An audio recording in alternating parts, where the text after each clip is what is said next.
je vais te dire un truc que tu as probablement déjà entendu, mais que tu appliques pourtant pas forcément au quotidien. 1. C'est pas parce que tu bosses toute la journée que tu fais réellement avancer ton activité. Et 2.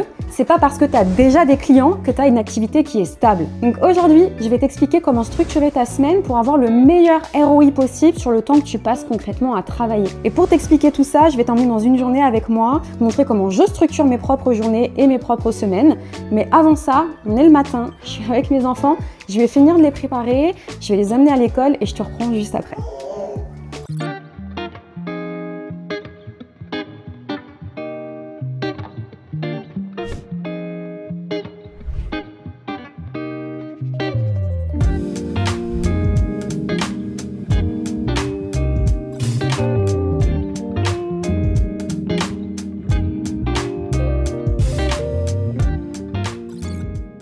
Mon but à travers cette vidéo, ça va être de t'expliquer en fait quelles sont les erreurs classiques que je vois tout le temps chez les online business managers qui se lancent, mais de façon plus générale chez toutes les personnes qui se lancent à leur compte en tant que freelance, en tant que prestataire de service. C'est vraiment une erreur que je vois mais partout et qui coûte très très cher. Enfin, ce sont des erreurs qui coûtent très très cher. Et particulièrement en fait quand tu veux te lancer dans le métier d'online business manager. Aujourd'hui, le but de cette vidéo, c'est aussi de te montrer un petit peu les coulisses de comment est-ce que j'organise moi mes journées, mais ce que je veux que tu gardes en tête, c'est que aujourd'hui, moi je suis l'OBM exclusive de mon propre business, donc je n'ai plus qu'un seul client, c'est moi-même, c'est mon business. Et donc forcément, mes journées, mes semaines, elles ne sont pas organisées de la même façon que quand j'avais plusieurs clients sur le long terme à gérer. Et bien évidemment, elles ne sont pas non plus du tout organisées de la même façon que lorsque j'ai démarré tout juste mon activité et que je n'avais aucun client.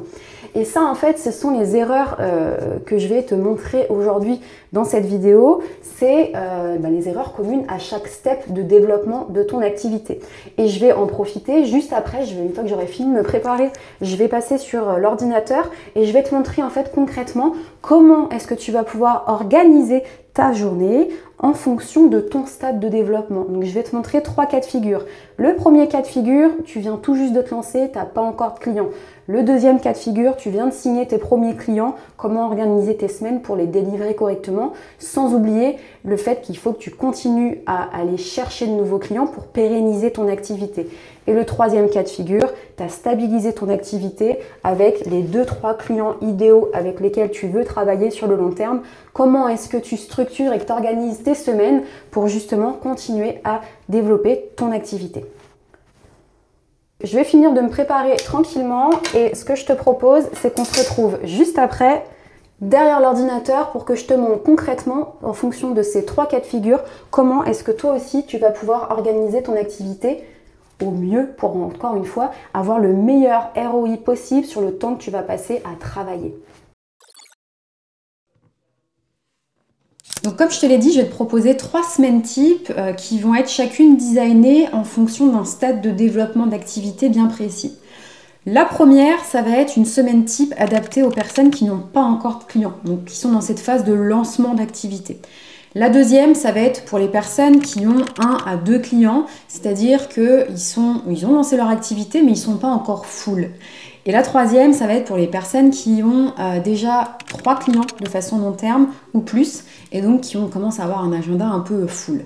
Ce que je vais te montrer aujourd'hui, bien sûr, c'est adapté au métier d'online business manager. Si tu ne sais pas du tout ce que c'est, si tu découvres ce terme à travers cette vidéo, je vais te mettre dans la description et peut-être au-dessus également des vidéos en lien où j'explique ce que c'est que ce métier pour que tu puisses t'éduquer un petit peu. Mais globalement, de toute façon, comme je te l'ai dit tout à l'heure, les conseils que je vais te donner s'adaptent à peu près à n'importe quel type d'activité en prestation de service.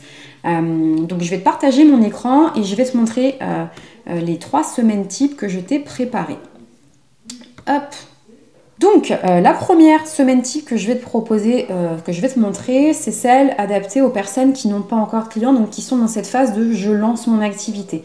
Là je vais me concentrer sur cette semaine type pour les personnes qui sont déjà 100% lancées, c'est-à-dire qui n'ont pas d'autres activités à côté, mais avant de passer à la semaine adaptée aux personnes à 1 à 2 clients, je vais faire une petite aparté pour les personnes qui sont dans la configuration.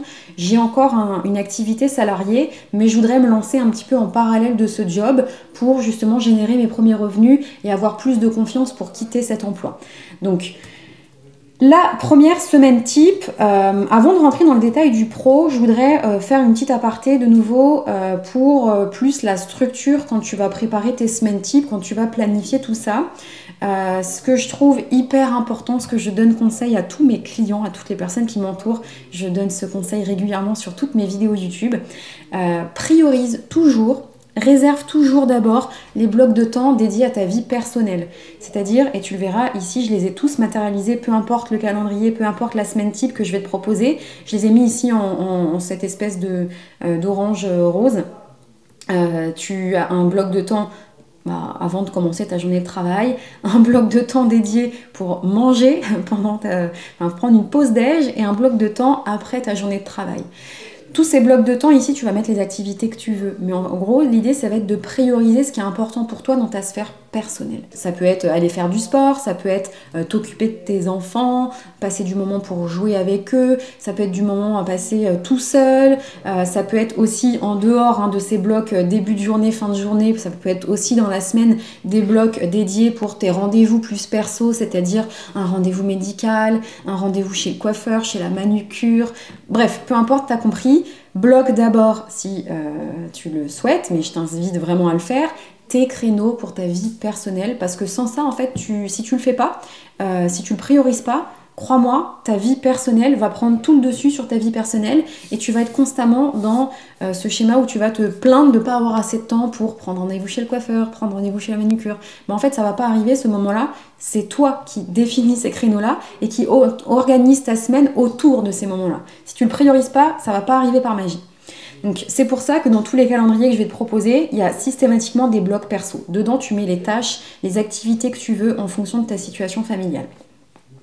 Dans cette semaine type adaptée aux personnes qui se lancent, donc qui n'ont pas encore de clients, je pense que je peux pas être plus claire. Je pense que tu as vu, il y a 3 blocs de temps tous les jours, c'est la même chose. Pourquoi j'ai fait ça? Parce que ce que je veux que tu comprennes vraiment, c'est que quand tu es dans cette phase-là, ton seul objectif, ça doit être de signer ton premier client. Tu n'as pas d'activité tant que tu n'as pas de client.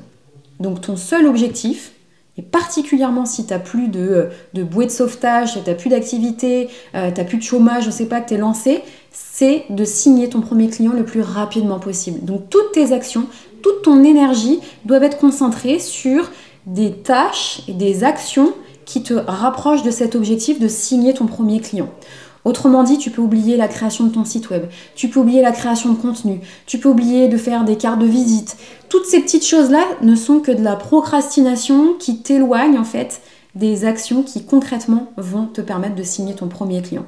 Les conseils que je vais te donner dans cette vidéo, je me répète, mais ils sont adaptés au métier d'online business manager et à chaque fois qu'il y aura une petite variété, je te le dirai. Mais ce qu'il faut comprendre, c'est que quand on se lance en tant qu'online business manager, contrairement à d'autres activités de prestation de services, et je parle même pas de ceux qui vendent des produits, on n'a pas besoin d'énormément de clients pour vivre confortablement de son activité. On a besoin de 2 à 3 clients de façon régulière pour aller atteindre un niveau d'activité, enfin un niveau de revenu confortable de 5 000 € de chiffre d'affaires mensuel. Donc en fait, on n'a pas besoin d'une dizaine de clients chaque mois. On a besoin d'abord de stabiliser son activité avec des clients récurrents et par la suite, quand on a l'ambition d'aller chercher plus de chiffre d'affaires, on va venir rajouter des briques, des petits projets plus ponctuels. Mais quand tu te lances dans la situation où j'ai pas de clients, je veux vraiment que tu gardes en tête que tout ce qui n'est pas une action en lien avec le fait d'aller chercher rapidement des clients, c'est inutile. Ça va te faire perdre un temps fou. Et c'est pour ça que, comme tu le vois, le matin, j'ai bloqué uniquement du temps pour la prospection, pas la création de contenu, la prospection. Pourquoi j'inclus pas la création de contenu dans ce stade de développement? Parce que pour, encore une fois, développer son activité d'online business manager, te lancer à créer du contenu, c'est de la perte de temps. La création de contenu, c'est du marketing long terme. Ça veut dire que, éventuellement, si tu fais les choses correctement, ça va t'apporter des clients, mais dans un horizon long terme, à 6 mois, à 1 an. Et encore, si tu fais les choses correctement. Et bien souvent, quand on se lance, on n'a pas tout ce qu'il nous faut pour créer du contenu correctement. Donc, si tu souhaites signer ton client rapidement, oublie tout de suite la création de contenu. C'est pas ta priorité. Concentre-toi sur ce qui va te ramener des résultats rapidement, c'est-à-dire la prospection, c'est-à-dire aller engager des discussions avec tes prospects, avec tes clients idéaux, engager des discussions, comprendre leurs problématiques et en fonction des problématiques qui émergeront, travailler correctement tes offres pour pouvoir leur proposer des solutions qui sont adaptées à leurs problématiques. Ça, c'est des actions qui vont te permettre d'aller signer ton premier client rapidement. Donc, ta semaine, grosso modo, elle doit être réservée à de la prospection et des créneaux réservés pour pouvoir échanger avec tes prospects. Tant que tu n'as pas fait ça, tant que tu n'as pas signé ton premier client, ta semaine, elle doit rester figée là-dessus. La seule distinction, et tu le verras ici dans les petits créneaux jaunes, c'est que j'ai rajouté également, éventuellement, et tu vois, j'ai pas rajouté beaucoup, 1 heure de créneau pour de la formation. Ce que je te conseille quand tu es à ce stade-là de développement et même après, c'est de te faire accompagner plus que de te former. C'est-à-dire que plutôt que d'avoir l'objet brillant et de te dire que tu vas occuper ta semaine avec de la consommation de formation théorique, où on va t'apprendre des petites choses par-ci par-là, tu vas te former à des outils, tu vas te former à des compétences, tu vas te former à toutes ces choses-là. Moi, je te conseille de vraiment rejoindre un programme d'accompagnement qui va te permettre de te donner une marche à suivre très claire pour aller signer ton premier client et ensuite pour développer ton activité sereinement. C'est ce qu'on fait dans OBM Squad, c'est ce qu'on accompagne nos clients à faire et c'est pour ça que dans OBM Squad, nos clients passent tous et toutes par les 6 premières semaines, ce qu'on appelle l'accélérateur. C'est un plan d'action concret, rapide à implémenter. Semaine 1, tu regardes une vidéo qui dure environ 1 heure. Derrière, tu as des actions très concrètes à mettre en place. Tu les mets en place, tu passes à la semaine 2. Si tu suis le plan d'action correctement et que tu viens en coaching poser tes questions, la majorité de nos clients, 8 clients sur 10, signent leur premier client avant même la fin des 6 premières semaines. Voilà, ça c'était juste la petite aparté et c'est pour ça que j'ai bloqué 1 heure toute la semaine de formation, donc d'accompagnement. Comment est-ce que ça va se répartir cette semaine-là en prenant l'exemple que tu nous rejoignes dans OBM Squad? Eh bien, le lundi, tu vas regarder la vidéo de formation de la semaine 1. Le mardi, tu vas venir en coaching, poser tes questions, voire éclaircir un petit peu les zones d'ombre si tu en as sur ce que tu as appris sur la semaine 1. Le mercredi, tu vas mettre en place toutes les actions qu'on t'a proposé de mettre en place le lundi. Le jeudi, tu vas revenir en coaching, mais tu vas continuer à mettre en place les actions. Prospecter, aller échanger avec ton client idéal, etc. etc. Le vendredi, pareil, tu vas réserver 1 heure pour allouer à l'application de tout ce qu'on t'a demandé de mettre en place. Et la semaine 2, tu vas passer de nouveau à ça. Tu vas regarder la vidéo de la semaine 2 le lundi et tu vas implémenter tout le reste de la semaine. Tout à l'heure, je t'ai dit que j'allais t'expliquer également comment organiser ta semaine si jamais tu es dans la situation où tu as encore un emploi salarié à temps plein ou à temps partiel. Comment est-ce que tu vas faire pour lancer ton activité si tu es dans cette situation? Tu comprends bien qu'il va falloir te dégager du temps. Par contre, tu n'as pas besoin de te dégager 3, 4 heures, 5 heures par jour. Si tu veux te lancer en parallèle de ton activité salariée, c'est possible à condition d'être au clair sur le type d'action que tu vas mettre en place. Et c'est d'autant plus intéressant quand tu es dans cette situation de te faire accompagner tout de suite. Pourquoi? Parce que ça va te faire gagner un temps précieux. Tu n'as pas aujourd'hui 5-6 heures dans ta journée à allouer au développement de ton activité. Tu as un temps réduit et c'est pour ça que moi je propose à toutes les personnes qui sont dans cette situation de commencer par ne serait-ce que dégager 1 heure dans sa journée. Ça peut être en fin de journée, ça peut être en début de journée, en fonction de ta situation familiale, si tu as des enfants ou pas, bref, peu importe. Tu vas trouver un moment dans ta journée, ça peut même être pendant ta pause déj, si vraiment tu vois c'est ton goal d'aller quitter ce job, ça peut être pendant ta pause déj et tu vas allouer 1 heure par jour, ça fait 5 heures par semaine pour développer ton activité, enfin pour lancer ton activité. Et donc là, ton objectif c'est le même, c'est d'aller signer ton premier client pour que tu te rendes compte que tu es capable de générer tes premiers revenus en ligne et que ça te donne confiance pour ensuite quitter ton emploi salarié. Voilà, grosso modo, je pense que tu as compris. Ton seul focus, si tu es dans cette situation, ça va être de signer ton premier client. Et pour ça, n'essaye pas de réinventer la roue, oublie la création de contenu, oublie ton site web, oublie les cartes de visite. Tu dois concentrer toutes tes actions à de la prospection. Ensuite, deuxième cas de figure, j'ai 1 à 2 clients. Donc en gros, mon activité est lancée, il faut que je délivre maintenant ces clients, mais je ne suis pas encore full dans mon planning. Comment est-ce que je te conseille d'organiser ta journée si tu es dans ce cas de figure? Déjà, nous, dans la méthodologie qu'on enseigne dans OBM Squad, on conseille en fait à nos clients de mettre des points réguliers déjà avec leurs clients. Là, j'ai mis dans le calendrier que je te propose, j'ai mis un cas extrême, c'est 2 points par client par semaine. Mais bien sûr, tout ça, ça peut être condensé en un seul point. L'idée, c'est le lundi, pour démarrer la semaine, c'est de faire un point avec ton client, juste pour lui donner un petit peu la répartition des tâches, comment tu as fait la répartition des tâches aux équipes, sur quoi vous êtes en train de bosser. En gros, dans quel sens est-ce qu'on avance? Le vendredi, c'est plus un point où on fait le point sur qu'est-ce qui s'est concrètement passé, quelles ont été les difficultés, qu'est-ce qu'on va mettre en place du coup la semaine prochaine pour pas que ça se reproduise ou pour continuer à avancer. Et tu l'as vu, en début de journée ici, j'ai mis un brief équipe. Ça ne concerne pas tout le monde, ça va dépendre du type de client que tu accompagnes, du stade de développement également auquel ils sont et si du coup tu gères des équipes. Mais si tu es amené à gérer des équipes chez tes clients, tu vas être garante en fait que chaque membre de l'équipe sache exactement ce qu'il a à faire avant de commencer sa journée. Donc moi, ce que je conseille à tout le monde, c'est de faire un petit brief. Ça peut être 15 minutes, ça peut être 30 minutes, peu importe. L'idée, c'est pas que ça dure 1 heure. C'est inutile ce genre de réunion. Mais c'est déjà de créer une cohésion d'équipe, mais d'être au clair sur chacun sait concrètement ce qu'il a à faire pour sa journée. Ça peut être fait de façon en point réunion et si tu arrives à le mettre en place de façon asynchrone, c'est bien. Mais franchement, au début, pour prendre le lead sur une équipe, je t'invite à vraiment prendre l'habitude de le faire de façon en visio. Ensuite, donc, tu vas avoir le lundi les points, j'ai mis point client 1, point client 2, le vendredi de nouveau, point client 1, point client 2, et en gros, ta semaine, elle va être découpée, répartie entre des moments où tu vas travailler sur tes projets clients, donc c'est-à-dire tu vas travailler dans le business de tes clients, donc client 1, client 2, je l'ai remis ici, client 1, client 2. Là, tu vois, dans cette configuration-là, je t'ai mis 2 créneaux par client, donc en gros, ça correspond à une journée complète par semaine par client. Mais je t'ai mis aussi une journée complète qui est dédiée à travailler sur ton entreprise, ok? À continuer de développer ton activité à toi. Faut pas que tu oublies cette casquette de chef d'entreprise. Faut pas que tu deviennes le cordonnier le plus mal chaussé. Et donc, je l'ai mis ici volontairement sur une journée, mais bien sûr, c'est 2 demi-journées, donc tu peux les répartir quand tu veux dans ta semaine. Mais l'idée, c'est que tu gardes certaines actions.